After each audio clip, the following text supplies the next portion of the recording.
We're going to talk about time management techniques. We're going to talk about single tasking versus multitasking. I also want to share some work from home time management hacks as well. And as I mentioned, we will have an audience Q&A. But first, I don't think we can dive into talking about time management, multitasking, and single tasking without first talking about work-life balance, because that's really the idea behind getting a handle on time management and using some of these strategies so that that work-life balance that we're all trying to strive for can be met. However, if I said, and I'm going to ask you, what is work-life balance? Feel free to add some things in the chat if you'd like. And I bet if some of you answer, or if you're thinking through this, work-life balance is going to look a little different for everybody. So I think really it's the word balance that holds different meaning for each of us.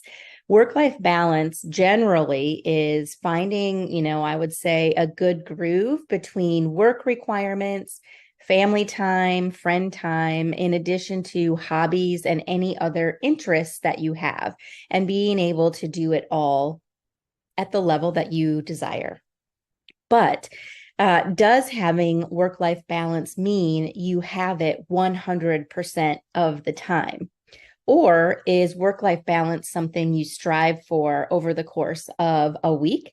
Like maybe over the course of a week, it all balances out. Some days you might work a little bit extra, and other days you might have a little bit more time for family.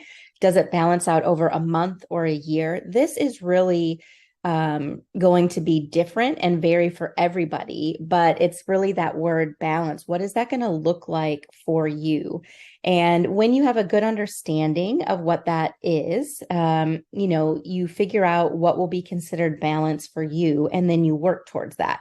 And hopefully some of the strategies that we're going to talk about today in terms of time management are going to give you some forward momentum to get to a better state where you're feeling more balanced. All right. So I want to just share a little bit about what we know, particularly about remote work and work-life balance. We know that people who report a good work-life balance are more engaged at work with their projects, with their teams, and with their managers, and actually just striving for and being aware of wanting a work-life balance promotes healthy habits, doesn't it? Because you are trying to do some things that are going to put you in a state, in a frame of mind, a state of mind where things are, I guess, smooth. There are also mental health benefits, as more than 75% of people report that having a hybrid or remote job is good for their mental health. We've also talked before in other webinars that there is a cost savings of working remotely and even hybrid. And this is something when you can save money because you're able to work from home, it really can have a ripple effect on somebody's attitude, their demeanor, their day-to-day life because of that cost savings. In addition, remote and hybrid work do tend to offer a bit more flexibility for people, and that is something that is really appealing as well and can help with achieving a work-life balance. So I wanted to just kind of go through some key strategies to work toward your version of work-life balance, whatever that's going to look like. And so, we know that when you work from home, when you're doing a job search from home, when you have a hybrid job, it's really important to set boundaries. And those boundaries can be around your schedule, should be around your schedule. If you're working from home, you definitely need boundaries around when you're working and when you're not working. And you likely have to have some sort of physical event or event that shows that you are starting work. That might just be opening your computer. And when you stop work, and that might be closing your computer. It also might be taking a quick walk around the block. Sometimes I just will walk to my mailbox to get the mail and come back and then be done with work. But having those boundaries, and you can see communication on here, communicating those boundaries, not only to the people who you live with, but also to your team and your managers in terms of What is your scheduled work time each day if you have that flexibility? Using Slack or other tools to show and indicate when you are online and when you aren't. It's important in work-life balance aspirations to prioritize the tasks that you have. It's important to manage the time, and we're going to dive into those two things a little bit later. Self-care is important. Setting boundaries is a form of self-care, in my opinion, but also giving yourself breaks, not only throughout the workday, but also doing things that, quote unquote, fill your bucket after work, on the weekends, those types of things. And that might be family and social time. It might be working out. It might be reading a book. Whatever that is, you need to make it a priority to help you with this. If you have PTO at work, one good way to help you get some balance in your life, particularly if things are really busy. I mean, I imagine if you're an accountant and it's really busy tax season, obviously you cannot take PTO during those times. But when things taper off, it's probably a really good time to do that. Also, just this is a great time to talk about goal setting. We set career goals, we set physical fitness goals, we set weight loss goals. It's important to set goals for what you want your life to look like, and that includes work-life balance. Flexibility and taking breaks, I briefly mentioned, those aren't on here, but those are things that kind of incorporate into some of these other ideas too. Okay, so multitasking versus single tasking. I think this is so interesting because I think a lot of times, and I've been, I have done this and sort of said I'm a master multitasker, which you think is good, right? But in general, multitasking really isn't the best thing to do. We know, and research says, that it actually interferes with our working memory and leads to a loss of accuracy and speed. And I've just got a few examples on the slide and more to share of multitasking. And hint, if you can't figure it out from the first one, these are not recommended. But texting and driving, if you're texting or even on the phone while you're driving a car, it can lead to less attention and focus on actually driving. So an increase in accidents, certainly more distractions when you are doing both of those things at the same time. Emailing during meetings could cause you to miss important details or decisions that are made during a meeting due to only focusing on the email task or trying to focus on email and the meeting at the same time. If you are working on multiple projects simultaneously, that is a good recipe to overlook critical details or make mistakes. If you are at work, but also on social media, it is possible that you could accidentally send an inappropriate message or email to a colleague when you're distracted by social media when working. If you're checking emails while in a conversation, and this reminds me of Apple Watches, which I have, but I made sure to turn off my text alert and other alerts, because in talking to people, when they have their phone in front of them or their Apple Watch and it dings and they look at it, it doesn't feel very good if you're the one that's trying to send a message or talk to somebody. That they aren't actually listening to you. So multitasking is not the panacea that we think it is, and there are better ways to do it.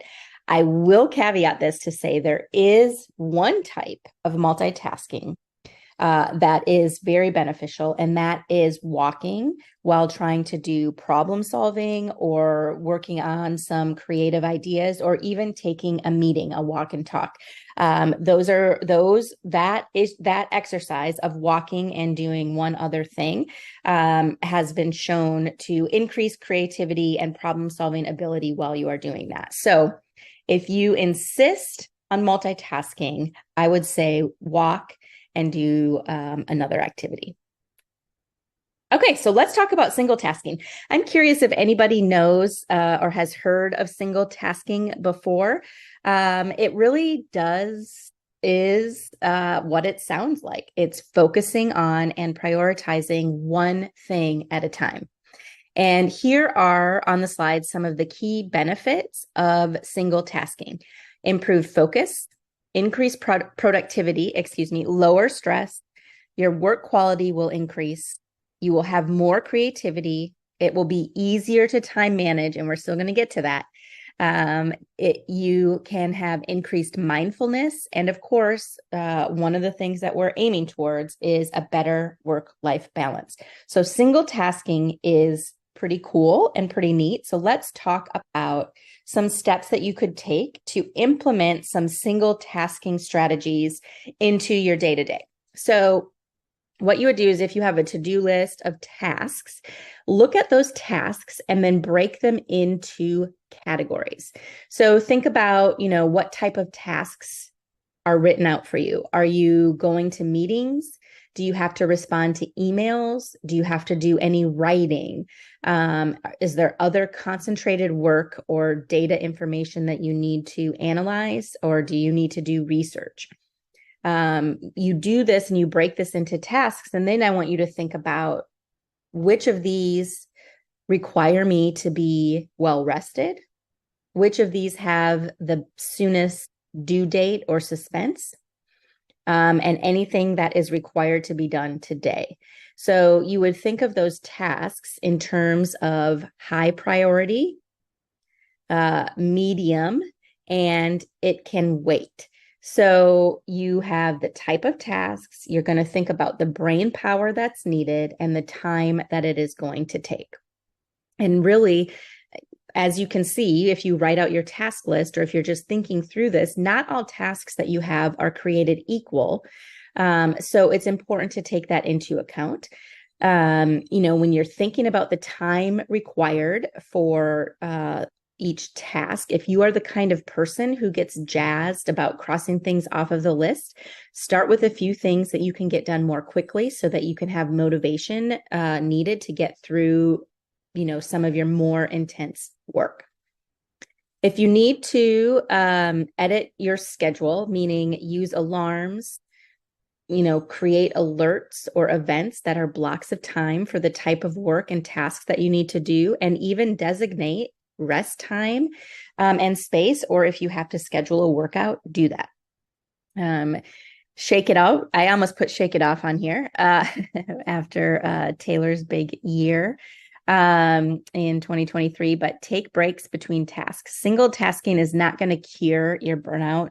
Certainly, I'm not saying that this is a cure-all, but it's important to find ways that you can be more productive to kind of achieve balance in other areas of your life. But part of that includes being able to take breaks and stepping away from some of the work that you're doing. Okay, so let's get into time management and the important strategies. But first, there are always reasons why time management might not be working. This could be situational, but having, here are some things that, appear to impact our time management. And the first one included on here is relying on your memory. And really, listen, having a good memory is great, but it definitely shouldn't be the mechanism that we use to know what we need to do and what needs to get done. Not if we are trying to have a good work-life balance. And I feel like this, I'll just get personal here, this is a big one for me.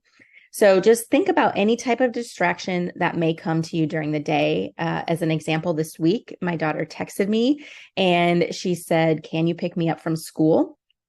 We had talked about if she needed a ride earlier in the morning, and she said she wasn't sure, but she didn't think she would need a ride.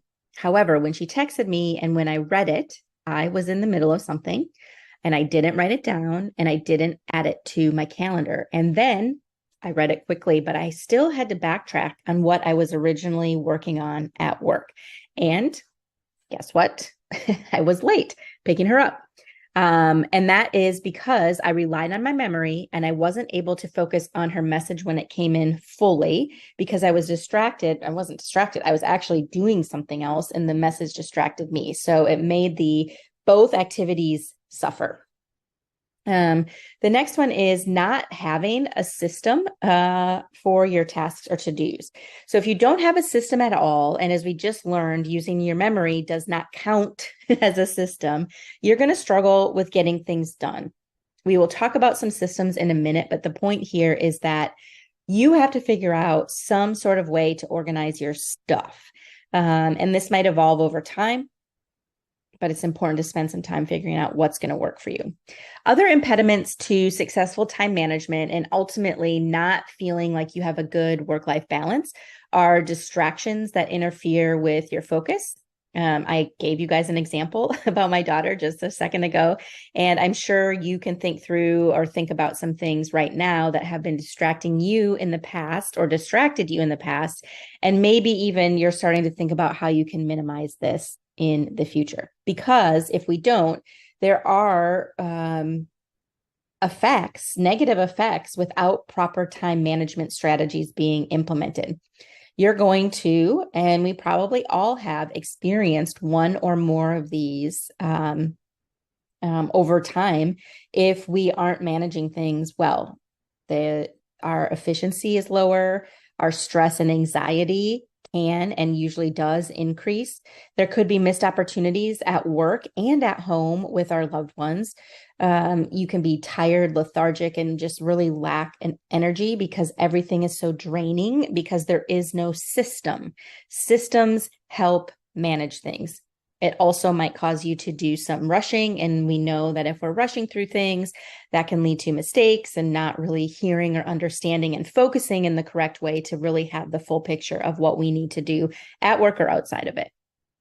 So let's talk about how we can positively impact how we spend our time to increase our efficiency and productivity, and of course, reap many other benefits as well.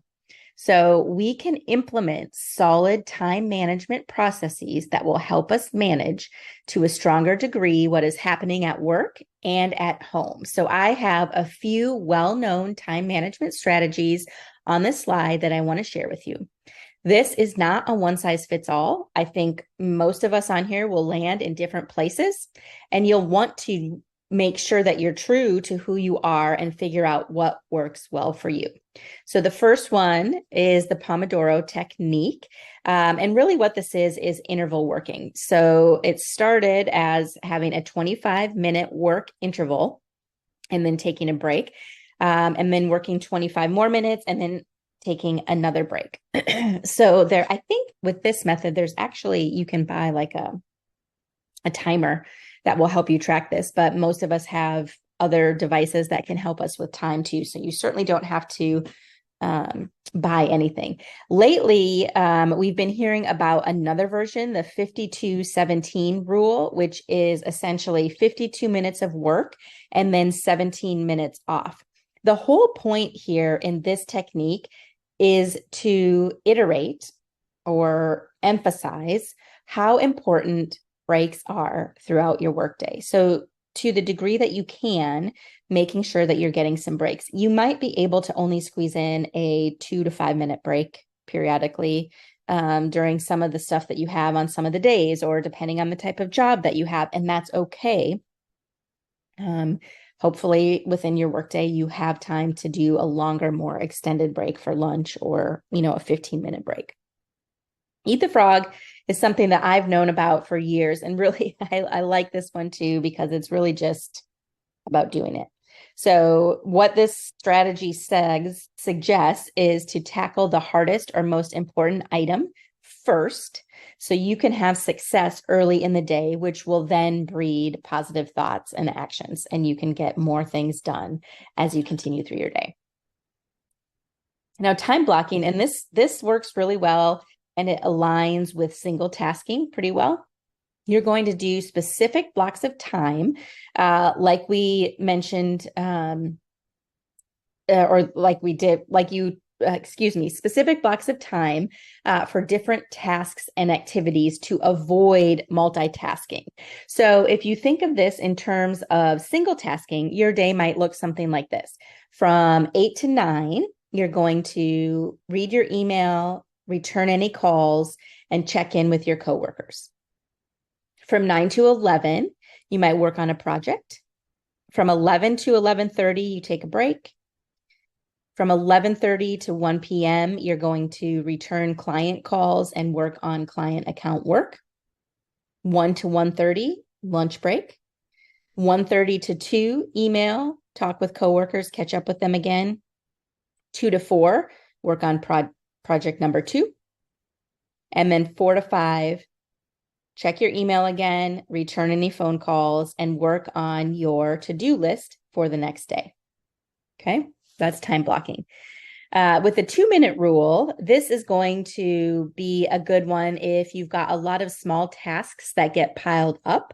So it's going to give you more time for larger requirements. I can really see this working well for things to do at home in my personal life, different chores. Like something like if you're doing spring cleaning, for instance, you might make your breakfast, get everything cleaned up, do those small tasks that can finish, and then go clean out a closet or do your baseboards or something like that. But this gives you some momentum going into some of those larger tasks that you'll have to do. Batching is very similar to time blocking. I like batching too. It is where maybe you'll spend certain time during the day doing similar tasks like email, phone, at the same time, and then you're going to leave it and work on other things. And then towards the end of the day, you'll go back and batch email and phone again. So that is another thing that you can do. Parkinson's law states that work expands to fill the time available for its completion. So setting shorter deadlines can increase focus and efficiency. So sometimes you might start reading your email and you might have 15 emails to go through, which maybe should take, 30 minutes or whatever it might be. But if you don't have any other plan or structure in your day, you could those 15 emails might end up taking 1 to 2 hours or more. And that is what Parkinson's law is saying, is that you will fill your time if you don't have structure with things that shouldn't take that long. The 80-20 rule is to focus on the most critical 20% of tasks, so the highest priority tasks that ultimately contribute to 80% of the desired outcomes. So you would identify and prioritize tasks that are going to yield the most significant results. I added to-do lists on here too, because I think that is something that is tried and true. It actually might be something that you use with any of these other techniques, right? A lot of what we talked about still can require a to-do list. But there are some other ideas, SMART goals, which you've probably heard of. Deep work is another strategy where you schedule a specific time for the harder, more concentrated tasks that require a lot of effort. Agile time management, which is adapted from agile project management and really involves a lot of planning and continuous reassessment, allowing for flexibility and adjustments as needed. All right, so once you pick some strategies or a strategy, that will work for you or that you want to try, you definitely want to get a feel for it and see what works and what might not be working for you. So how do you do that?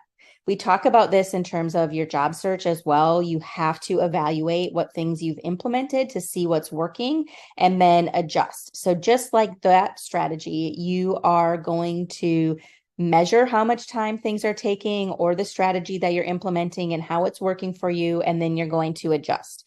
And then based on those adjustments, you're going to let those filter in for a certain time period. And then you're going to measure again and then make another adjustment and essentially rinse and repeat this until you sort of perfect in a way that really gets you into a good groove of time management.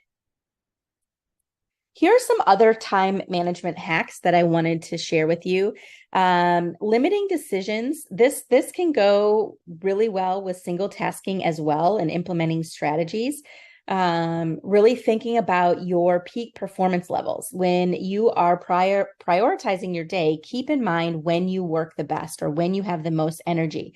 Now, if you can't tell when you have that energy pop in a day, one of the things that I recommend is to log your energy levels for a week. You'll find, hopefully, because most people have certain areas or certain parts of the day when they have a lot of energy, when they're at or near their peak in alertness. And mostly alertness is lower late at night or around 4 p.m. in the afternoon and then very early in the morning. And just FYI, Friday is the most unproductive day of the week. You want to think about how you can conquer procrastination if that's an issue for you. And when you're working from home or doing things at home, whether it's job searching or working, you want to limit the distractions to the best of your ability, because that is going to help you be more productive where you work. Your home office workspace is a space that you should have. It doesn't have to be a full office for most jobs. Most people don't require that, but is it in an area that has few distractions, particularly when you need to do concentrated work? And another hack that I love is meditation. If you have an Alexa, you could ask her for the daily meditation minute. If you have apps like Headspace or Calm, they are wonderful. I've used both. Those are really good too. And I'm a big fan of non-sleep deep rest or yoga nidra. That is going to be a little bit longer, but if you don't have a good night's sleep and you have 20 or 25 minutes in the day, going to YouTube and using NSDR for that period of break can really refresh you for the afternoon activities or whenever you're doing it, so that you can get some good productivity in afterwards. Here's some bonus hacks because I want to give you some more. One thing that works really well, and it maybe isn't intuitive, it wasn't for me for the first bit of time that I worked remotely years and years ago, but getting dressed for the day. Actually showering, getting dressed, putting on clothes that, are normal clothes other than pajamas can be a really good way to increase that productivity and get the motivation going for getting through your time management strategies. There are so many apps out there. This is going to be so individualized. And so I don't have a ton of apps to list off. Things like Google Workspace can really help with productivity. Some companies use Asana. Individuals can use Asana. Chat GPT really can be a good productivity tool. It doesn't necessarily mean it's a time management tool, but it can help with your productivity to get things done during the day. So it's up to you to research and discover what types of apps you might want to use for your personal and your work life.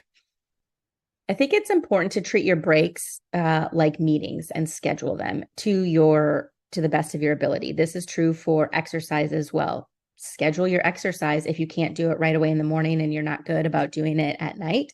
And it's something that really helps you, schedule it and stick to that appointment. One of the greatest things I've done was turn off my phone notifications for Slack and email during the day. I just found anytime I had a notification from Slack come in or email that wasn't something that was an emergency was really drawing my focus away from what I was working on. So I actually don't have any notifications on my phone during the day. Of course, I still can see on my computer if I get a Slack message, but that is just in the little bubble of how many messages I might have. If you don't feel like you can do that, at a minimum, I recommend turning off your work notifications when you are not working. If you have the type of job where you can, kind of step away and you're not required to be working or on the clock, I guess, in the evening hours. Okay. So what can you do to take this information and move forward? I would play around with single tasking and really get honest with yourself about how much multitasking you might be trying to do and how you might be able to prioritize your tasks to focus on one task at a time. I would think about the time management strategies that we talked about today and see what works for you. And maybe you might need a blended approach of a couple of them, and that's fine. I would implement some of these hacks if you're not doing them already. And then I would stay consistent. That's really where you're going to get to the sweet spot, is committing to this and having the discipline to keep going and sticking to something to see if it works for you. All right. As a reminder, a copy of this recording and the resources will be emailed in the next week. If you have any additional questions or other things that you're interested in knowing about with your job search, don't forget to check out the flexjobs.com blog.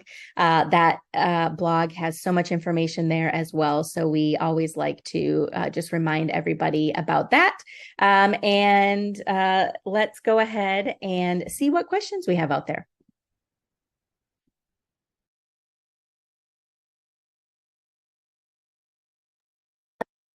Hey guys, it's Tony here, ready to answer some questions. And I was watching the chat a little bit while the presentation was going. And thank you for helping each other and offering some tips and tricks and all that good stuff. So let's see what we have here. First, if you've already overgiven to your employer, how can you begin to push back, decline more work without damaging their vision of you as a good, dedicated employee? Yeah, this is a great question. I think there's another similar one as well. One thing that I have seen and have tried myself actually is if you're trying to balance a set of priorities that your manager or your boss is asking you to do, one of the things that you can say back to them when you get your new project or your new task is, right now I've been working a lot on such and such or this activity. How would you like me to prioritize that and this?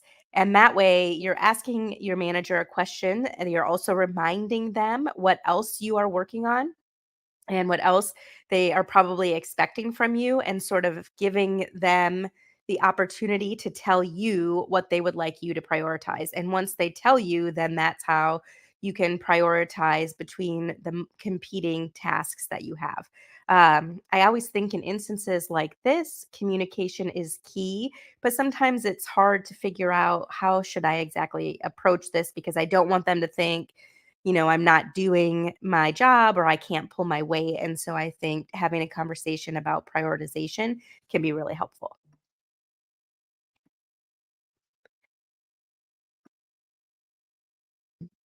All right, next question.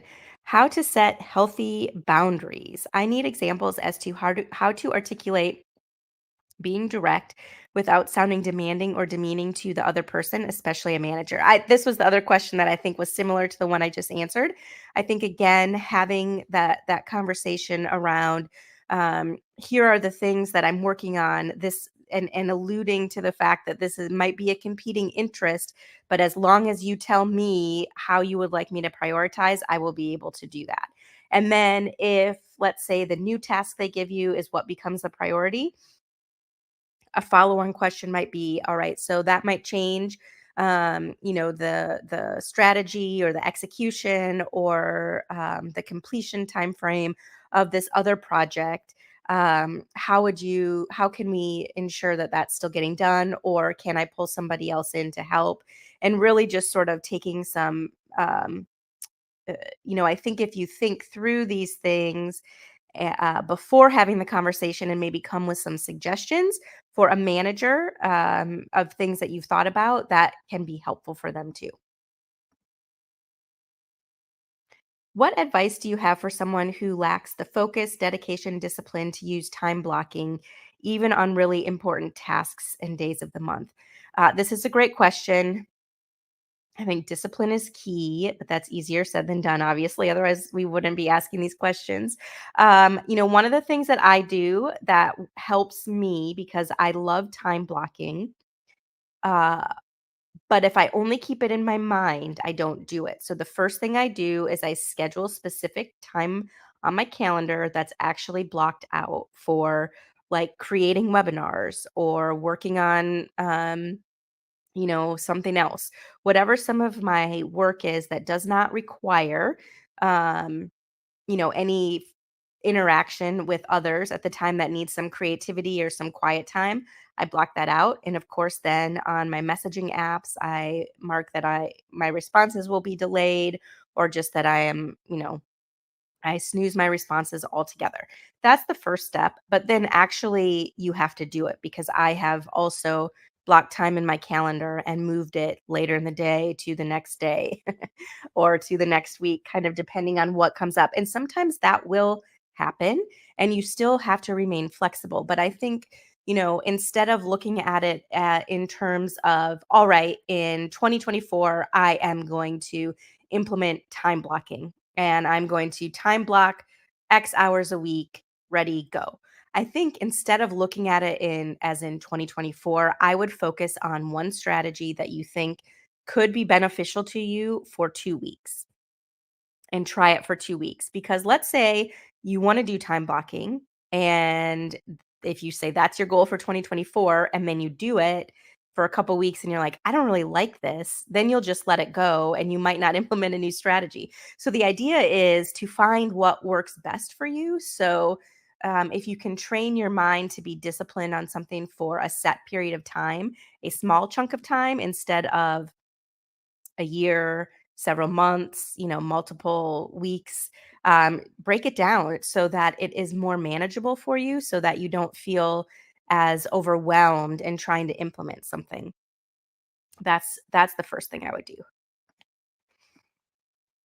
All right. How can we use Chat GPT for productivity? This is a great question. And actually, I learned something from a team member earlier this month that answers this question. If you have like your to do list or things that you want to time block, or you have quarterly goals and objectives or weekly goals and objectives, you can map that out. You can add that into ChatGPT and say, here are the top 5 or 6 things I would like to accomplish this week. Here are the meetings that I have. Here are, as much information as you want to give. And you can ask ChatGPT, help me prioritize how to get this done between Monday and Friday. And you will be able to use ChatGPT as a tool to sort of help you calculate your schedule or time block out your schedule. So that's something that I would do. If you are in a certain position, like a writing field or a creative field or, a lot of analytical fields, you can use ChatGPT certainly for productivity and efficiency as well. Give me some ideas on the top 5 topics for job seekers or something like that. So those are some things that you can do to help you facilitate brainstorming, which I think helps us be more productive.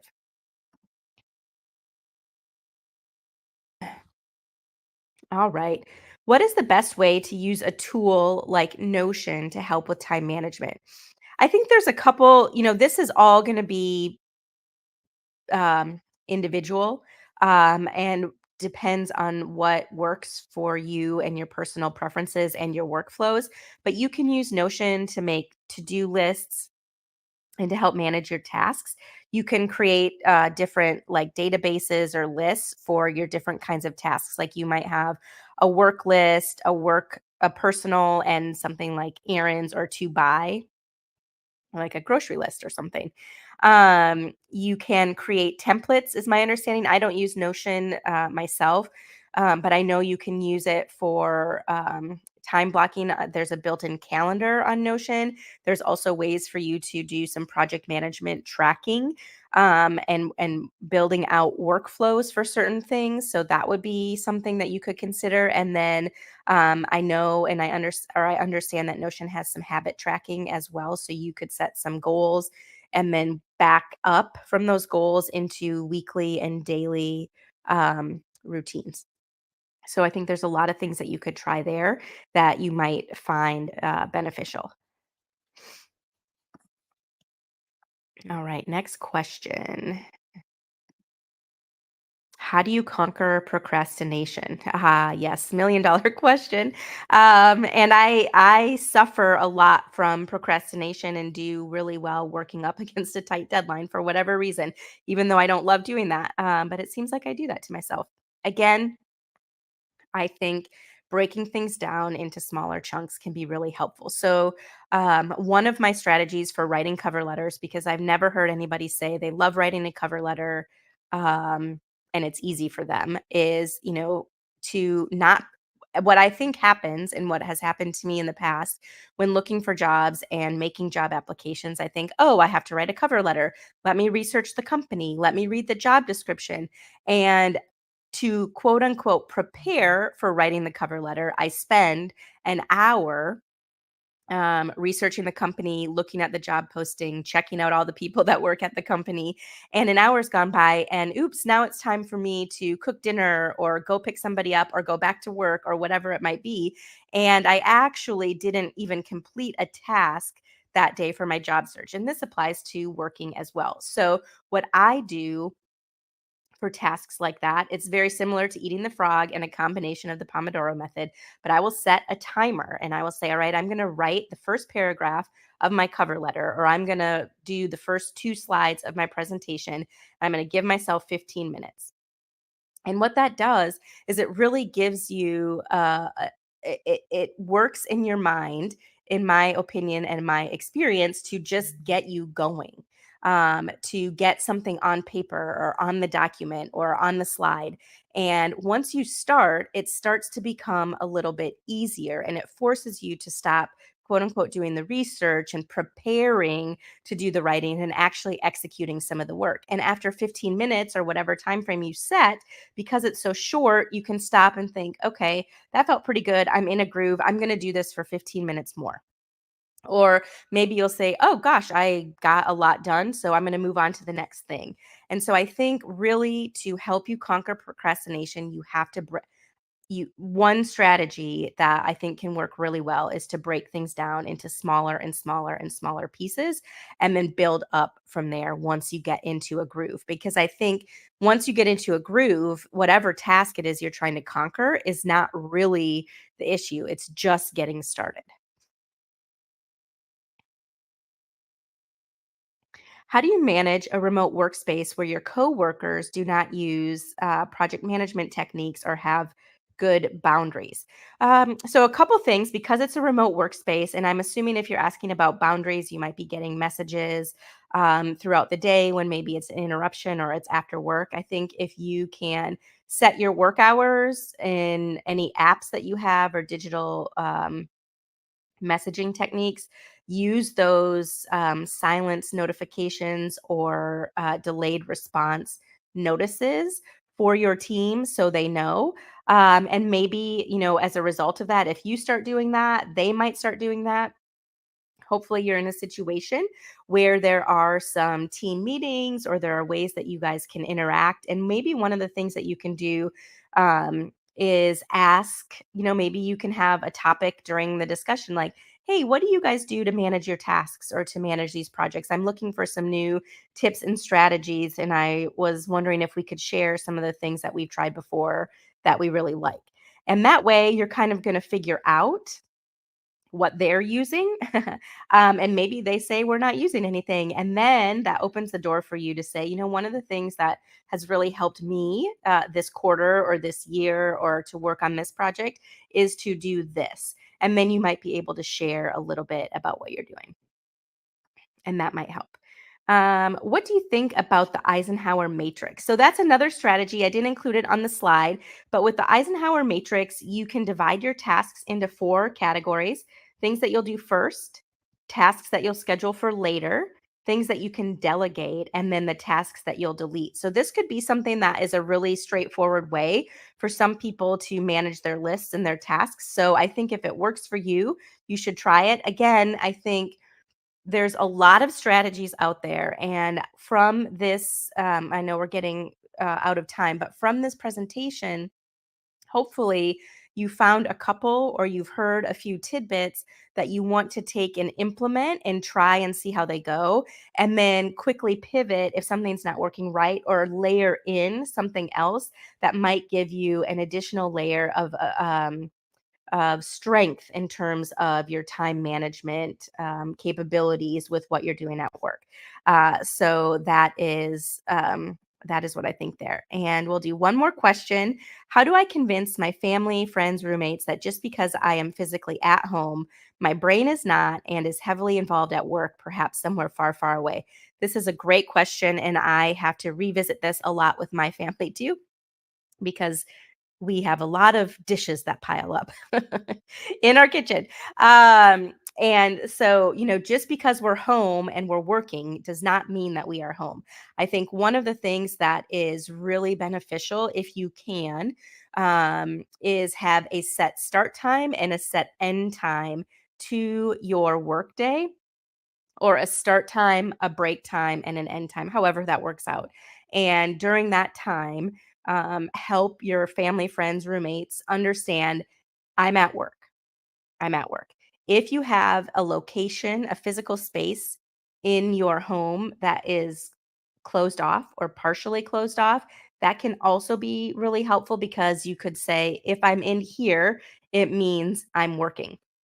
One thing that I used to do when I worked in an office, and this is something that you could do at home, and it's kind of like a notification on Slack that you aren't available, but I made a poster and put it in an 8 by 11 frame that said quiet time. And whenever that frame was standing up and facing out or facing the door, I could not, it was like a do not disturb. So that might be something that you can try too, for those concentrated work times, or times that you're in a meeting or on a call. And then also you might be able to say, to give your family or roommates or friends some um, hope or expectation of when you can be available. You could say, I'm in meetings for this number of hours. I will have some time to catch up on text or return calls, on my lunch hour at such and such time. The communication part of this is really key. And sometimes it takes more than one message to get it across. So keep going on it. All right, everybody. I hope this was really helpful. We are excited every time you spend some time with us for our webinars. We hope that you'll be back in Big Marker next week, and we will talk to you later. Bye, everybody. Thanks so much.